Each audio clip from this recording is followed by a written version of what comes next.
वंजारी समाज सेवा प्रतिष्ठान महाराष्ट्र राज्याच्या वतीनं आणि राष्ट्रसंत भगवान बाबा राष्ट्रीय जयंती उत्सव समितीच्या संलग्न आयोजनात नाशिकमध्ये एक पत्रकार परिषदेचं आयोजन करण्यात आलं होतं। या पार्श्वभूमीवर मंगळवार दिनांक 29 जुलै रोजी नाशिकच्या तपोवन पंचवटी परिसरातील लक्ष्मीजी मंगल कार्यालयात राष्ट्रीय व राज्यस्तरीय वंजारी समाज मेळाव्याचं आयोजन करण्यात आलं। या भव्य मेळाव्याला भारतभरातून वंजारी समाजाचे पदाधिकारी, प्रतिनिधी आणि बांधव मोठ्या संख्येने उपस्थित राहणार आहेत। समाजाच्या विविध न्याय मागण्यांवर ठराव मंजूर करण्यात येणार आहे। यामध्ये प्रामुख्याने नाशिक ते अहिल्यानगरच्या पाथर्डी तालुक्यातील भगवान बाबा गड या मार्गावर दररोज शिवशाही बससेवा सुरू करावी, नाशिकमधील मुंबई नाका येथील बसस्थानकाला क्रांतीवीर नाईक बसस्थानक असं नाव देण्यात यावं, वंजारी समाजासाठी आरक्षण वाढवणं, तसेच राज्यातील प्रत्येक जिल्ह्यात वंजारी विद्यार्थ्यांसाठी स्वतंत्र वसतिगृहाची निर्मिती करणं या प्रमुख मागण्या।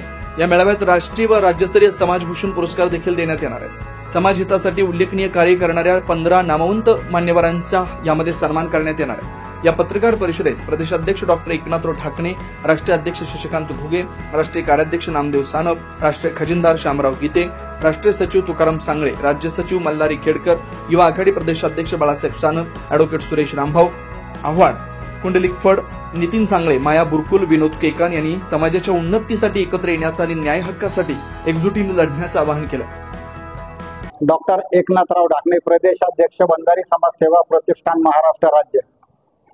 आपणा सर्वांस आवाहन करतो की राष्ट्रसंत भगवान बाबा यांची 29 जुलै 2025 रोजी जयंती आहे आणि त्या निमित्ताने पंचवटी नाशिक 3 लक्ष्मीजी मंगल कार्यालय नाशिक या ठिकाणी राष्ट्रसंत भगवान बाबाचे जयंती उत्सव आणि त्याला अनुसरून राष्ट्रीय पातळीवर वेगवेगळ्या राज्यातून समाज बांधव आणि महाराष्ट्रातील समाज बांधव यांचं एकत्रित चिंतन मेळावा आयोजित करण्यात आलेला आहे आणि त्या मेळाव्यासाठी अन्य राज्यातून आणि महाराष्ट्रातून आमच्या संघटनांचे पदाधिकारी उपस्थित राहणार आहेत। आणि या निमित्ताने आपल्या क्षेत्रामध्ये ज्यांनी भरीव असं कार्य केलेलं आहे, वैद्यकीय, शिक्षण, आरोग्य, समाजकारण, राजकारण, अर्थकारण या क्षेत्रामध्ये समाजासाठी आणि राष्ट्रासाठी आणि देशासाठी जे व्यक्तिमत्व झगडत आहेत तर त्यांचा समाजभूषण पुरस्कार देऊन म्हणून आम्ही त्या ठिकाणी सन्मानित करणार आहोत।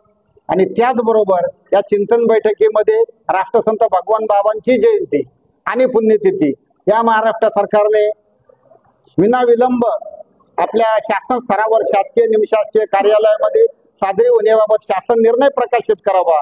आणि हा होण्यासाठी समाजाचे जे लोकप्रतिनिधी आहेत त्यांना आम्ही निवेदनं दिलेली आहेत, शासनाकडे पत्रव्यवहार ईमेल केलेला आहे।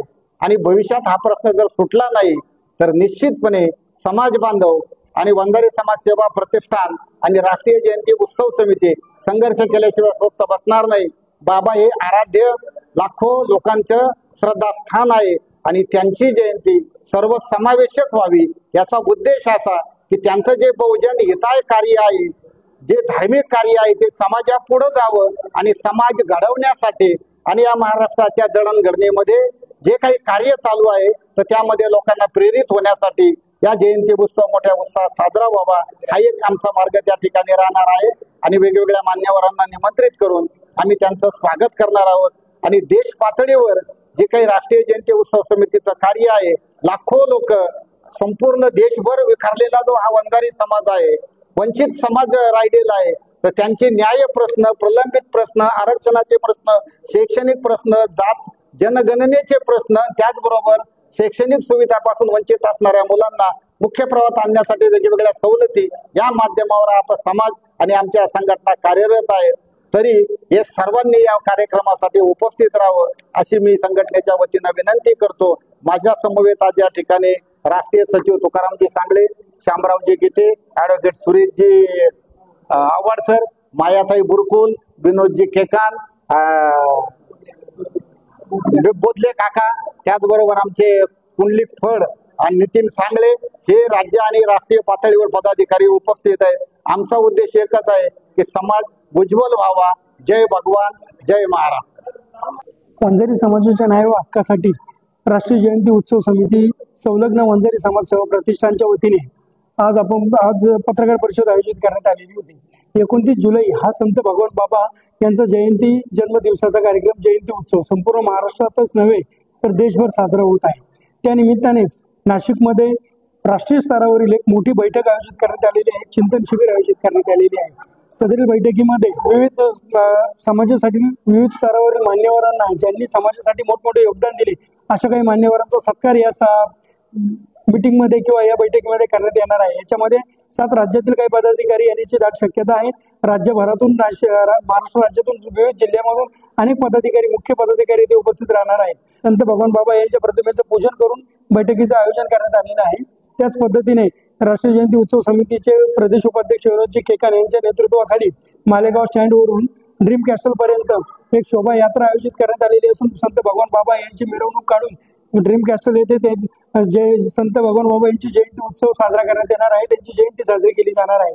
आमच्या प्रमुख मागण्या अशा आहेत की संत भगवान बाबा हे वारकरी संप्रदायाचे एक, तसेच वंजारी समाजाचे एक मोठे असं श्रद्धास्थान आहे आणि संत भगवान बाबा यांची जयंती, पुण्यतिथी ही केवळ एका विशिष्ट वर्गापुरतीच साजरी न करता सदरील मेळाव्यामध्ये आज आपण बघितलं असेल तर आमच्या प्रमुख मागण्या अशा आहेत की संत भगवान बाबा हे वंजारी समाजाचे एक श्रद्धास्थान आहे आणि संत भगवान बाबा यांची जयंती, पुण्यतिथी ही शासन दरबारी देखील मोठ्या प्रमाणात साजरी व्हावी अशी आमची गेल्या अनेक दिवसांची मागणी आहे. त्यासाठी शासकीय स्तरावर विविध प्रकारचे पत्रव्यवहार देखील करण्यात आलेले आहेत. मात्र अद्याप त्याच्यावर कुठल्याही प्रकारची चर्चा झाली नाही किंवा अद्याप कुठल्या प्रकारचे पाऊल उचलण्यात आलेले नाही. तसेच क्रांतीवीर वसंतराव नारायणराव नाईक यांनी जी बस एसटी ही तळागाळात पोहोचवली आणि ह्या एसटीला एक खऱ्या अर्थाने सर्वसामान्यांची जीवनवाहिनी असं रूप देण्यात आलं. त्यांच्या नावाने जे मुंबई नाका येथील महामार्ग बस स्थानक आहे त्याला क्रांतीवीर वसंतराव नारायणराव नाईक यांचं नाव देण्यात यावं अशी आमची मागणी आहे. त्याच पद्धतीने नाशिकवरून भगवान बाबा गडपर्यंत अनेकांच्या मार्गदर्शनानुसार, अनेकांच्या लढ्यानुसार नंतर तिथं जी नाशिक ते भगवान बाबा गड अशी बस सुरू झालेली आहे, ही बस सुस्थितीत चालू राहावी आणि तिथे लालपरी ही बस देण्यात यावी अशी आमची मागणी राहिलेली आहे. सदरील मागण्यांचा अनेक वेळेस आम्ही पाठपुरावा करण्यात आलेला आहे, शासन दरबारी पत्रव्यवहार करण्यात आलेले आहे. मात्र सदरील मागण्यांचा जर विचार झाला नाही तर जन आंदोलन छेडण्याचा इशारा देखील आम्ही यावेळेस या पत्रकार परिषदेमध्ये देण्यात आलेला आहे.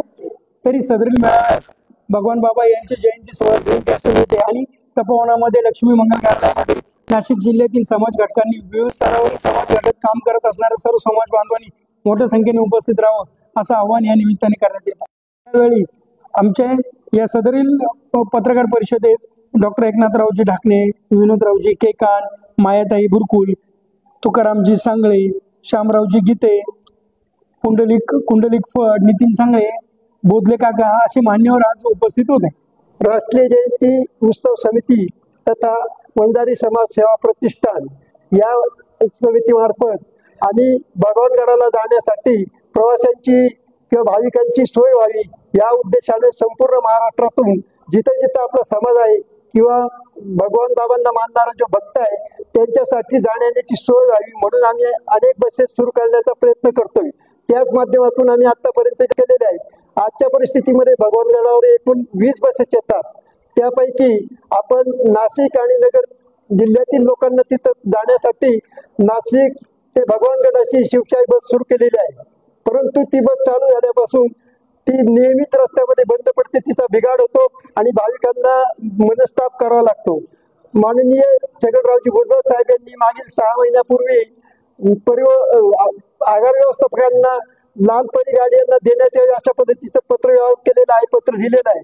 पण व्यवस्थापनाने कोणत्याही प्रकारची त्याची दखल घेतलेली नाही आणि आताही परिवहन मंत्री यांनाही आता नवीन लालपरी गाडीची मागणी केलेली आहे.